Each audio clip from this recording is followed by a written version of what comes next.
Good day mga idol, magluto naman tayo ng mabisang pork chop with a special sauce.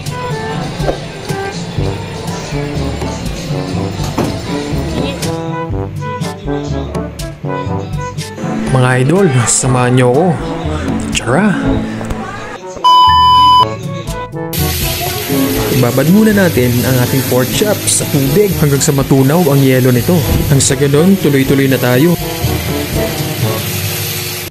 Ilalaga muna natin ang ating pork chop guys. Yung iba, hindi na nila nilalagay ito. Pwede rin naman yun guys. Pero sa akin, ilalaga ko ito. Mudburan na rin natin ito ng konting asin guys. Sa isang plato, ilagay na natin ang ating crispy fry. Hindi natin ito ilalagay lahat guys. Magtitira tayo ng konti para sa ating pang-marinate mamaya. Maglagay na rin tayo dito guys ng 2 kutsarang harina.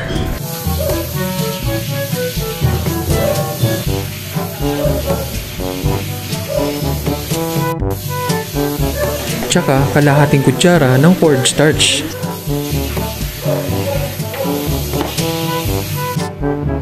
Lagyan na rin natin to ng paminta at konting asin. Ito na yung mga pork chop na pinapakuluan natin guys. Kung makikita nyo guys, yung mga lumulutang sa gilid, yan na yung may mga hindi ka nais-nais na amoy. Kaya kailangan natin itong ilaga para mas mabisa. Galing ha? Dito guys ay pwede na natin ito hanguin. Tapos ire-rest muna natin ang ating mga pork chop bago natin ito i-marinate.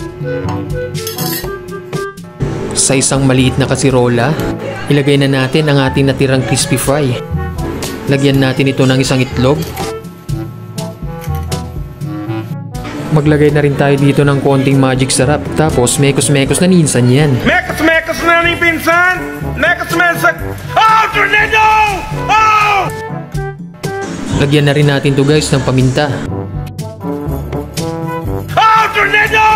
Oh! Oh! Tornado! Oh!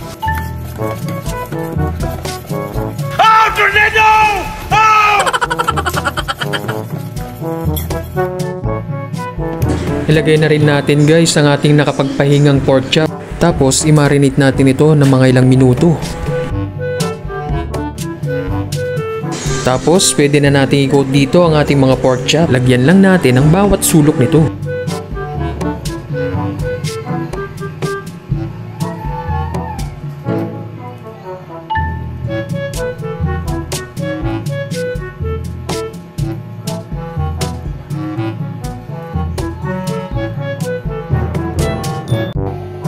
Pag okay na guys, pwede na natin ito iprito.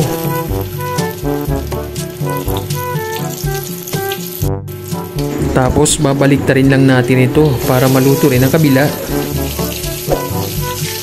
Pag naging parang golden brown na ito, pwede na natin ito hanguin.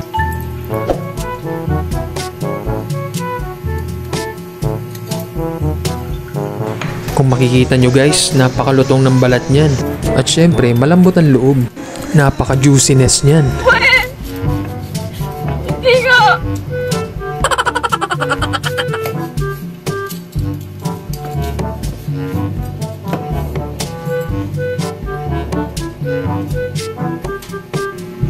Ilagay na rin natin ang pangalawang pork chop natin.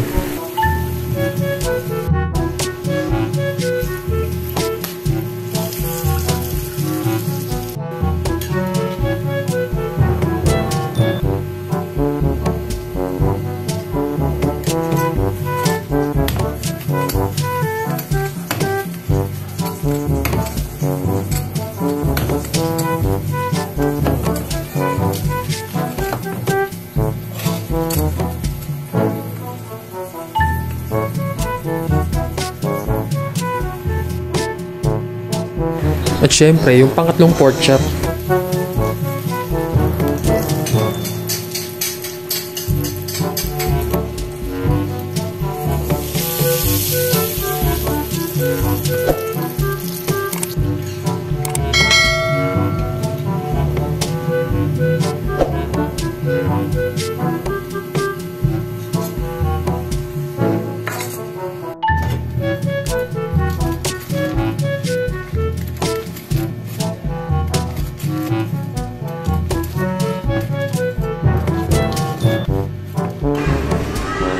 makikita nyo guys, oh, napaka-solid yan guys. Makayon gagayem kakapsat, mangantayon. Iwar yun dagitay kilabban nyo dita, tapag raramanan tayo dayto yan. Hindi ko na video yung paggawa ng gravy dyan or yung special sauce niya. Yan pala yung natirang pangkut ng ating pork chop guys. Salamat sa panonood. Hanggang sa muli.